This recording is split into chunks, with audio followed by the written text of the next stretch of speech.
Halo kawan, pada video kali ini kita akan belajar dari fakta menarik di balik peristiwa Sumpah Pemuda. Mari kita simak videonya.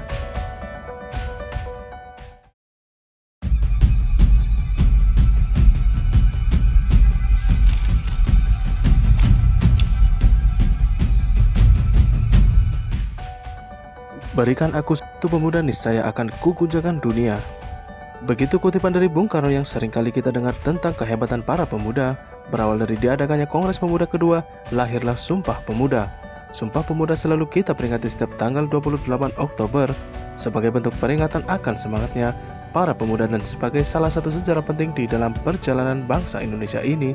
Kita mungkin sudah tahu bagaimana sejarah dari Sumpah Pemuda saat belajar pelajaran sejarah di masa sekolah, namun ternyata ada fakta-fakta menarik di balik dari Hari Sumpah Pemuda yang bisa jadi tidak kita ketahui. Apa saja? Mari kita simak penjelasan berikut. Yang pertama, awalnya tidak disebut Sumpah Pemuda. Sumpah Pemuda dirumuskan oleh Muhammad Yamin yang dihasilkan pada sesi terakhir Kongres dilakukan pada secari kertas. Namun pada awalnya rumusan ini tidak dinamakan Sumpah Pemuda. Bahkan sampai sudah dibacakan di dalam Kongres, rumusan ini masih pun memiliki judul. Nama Sumpah Pemuda baru muncul beberapa hari setelah Kongres dilaksanakan. Walaupun begitu, hari peringatannya tetap di tanggal di mana rumusan tersebut dibacakan, yaitu 28 Oktober. Yang kedua, rapat pertama digelar di lapangan Banteng. Kongres Pemuda 2 hari pertama, yakni hari Sabtu tanggal 27 Oktober 1928, dilangsungkan di lapangan Banteng atau kini termasuk wilayah Jakarta Pusat, tepatnya di Gedung Katolik John Legend Bond atau KJB. Kongres ini digelar selama 2 hari dengan 3 kali rapat yang dilaksanakan di 3 tempat yang berbeda. Yang ketiga, menggunakan ejaan Van Ophuijsen. Seperti yang kita ketahui, ada 3 butir yang ditulis dalam isi naskah Sumpah Pemuda. Namun ternyata ada naskah Sumpah Pemuda ditulis menggunakan ejaan Van Ophuijsen.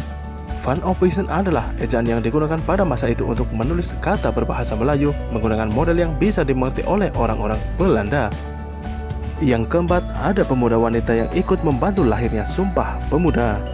Tidak hanya laki-laki, namun juga ada pemuda yang ikut membantu dalam Kongres Pemuda masa itu. Sayangnya dari total 700 pemuda yang ada di dalam Kongres Pemuda, hanya 82 orang yang tercatat secara resmi dan 6 orang diantaranya adalah wanita.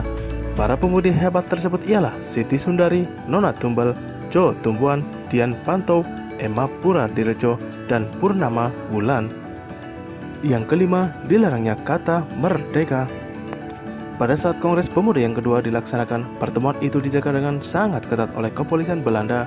Oleh karena itu, para peserta yang hadir di pertemuan itu dilarang menyuarakan kata merdeka karena ditakutkan akan munculnya konflik. Namun dengan cerdik, Muhammad Yamin dan para pemuda mampu merumuskan Sumpah Pemuda sebagai bentuk pergerakan kemerdekaan tanpa menggunakan kata merdeka. Yang keenam, bersamaan dengan pertama kalinya lagu Indonesia Raya berkumandang.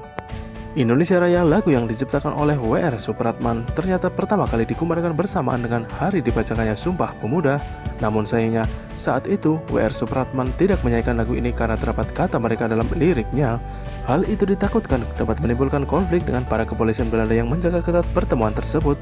Oleh karena itu, W.R. Supratman menggantikannya dengan hanya memainkan lagu menggunakan alunan biola. Yang ketujuh, diikrarkan di rumah orang Tionghoa.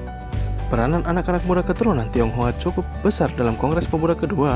Bahkan gedung tempat dibacakannya Sumpah Pemuda merupakan asrama pelajar milik peranakan Cina bernama Sikok Liang.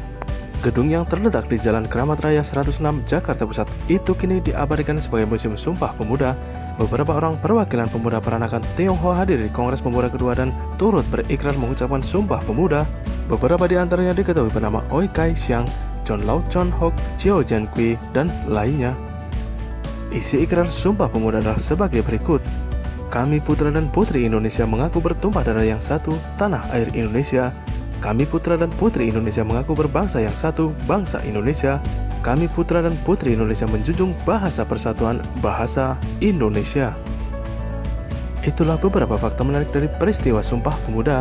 Semoga menambahkan rasa semangat juang bagi para generasi muda Indonesia untuk meraih prestasi bagi bangsa dan semakin menambah rasa cinta tanah air kita terhadap NKRI.